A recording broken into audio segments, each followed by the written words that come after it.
Kolkata rape murder case में आज supreme court में सुनवाई जारी है। 5 जजों की बेंच सुनवाई कर रही है। कोर्ट ने पश्चिम बंगाल सरकार को फटकार इस मामले में लगाई है और गंभीर सवाल यहां पर पुलिस की कार्रवाई पर भी उठे हैं। एफआईआर दर्ज करने में देरी क्यों हुई, यह सवाल सुप्रीम कोर्ट ने पूछा है। इसके साथ ही सुप्रीम कोर्ट ने सीबीआई से स्टेटस रिपोर्ट भी तलब की है। आपको बता दें कि कोर्ट का कहना है कि मामले में जांच की पूरी जानकारी सीबीआई दे। ये महज एक वारदात का मामला नहीं है।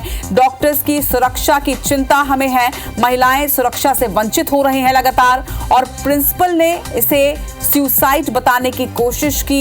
ये क्यों हुआ, ये भी सवाल सुप्रीम कोर्ट द्वारा पूछा गया। आपको बता दें कि कोर्ट की निगरानी में नेशनल टास्क फोर्स बनाने की बात सुप्रीम कोर्ट ने अब कही है।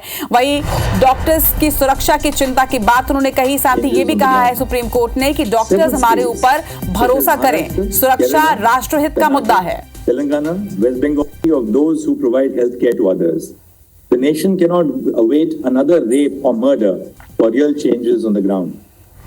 Several states such as Maharashtra, Kerala, Karnataka, Telangana, West Bengal, Andhra Pradesh and Tamil Nadu have enacted legislation to protect healthcare service professionals from violence and damage to property.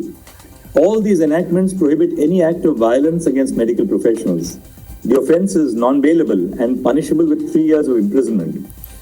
However, these enactments do not address the institutional and systemic causes that underlie well-being and safety of those who provide healthcare to others.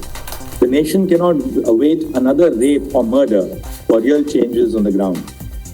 Several states such as Maharashtra, Kerala, Karnataka, Telangana, West Bengal, Andhra Pradesh and Tamil Nadu have enacted legislation to protect healthcare service professionals from violence and damage to property. All these enactments prohibit any act of violence against medical professionals. The offence is non-bailable and punishable with 3 years of imprisonment. तो supreme court में Kolkata rape and murder case की आज सुनवाई हो रही है और सख्त लहजा अपनाते हुए सुप्रीम कोर्ट ने न सिर्फ स्टेटस रिपोर्ट मांगी है, पुलिसिया कार्रवाई पर सवाल उठाए हैं, बल्कि इसके साथ ही यह भी कहा कि पूरे देश के डॉक्टर्स को न्यायपालिका पर भरोसा करना होगा। हमें उनकी चिंता है।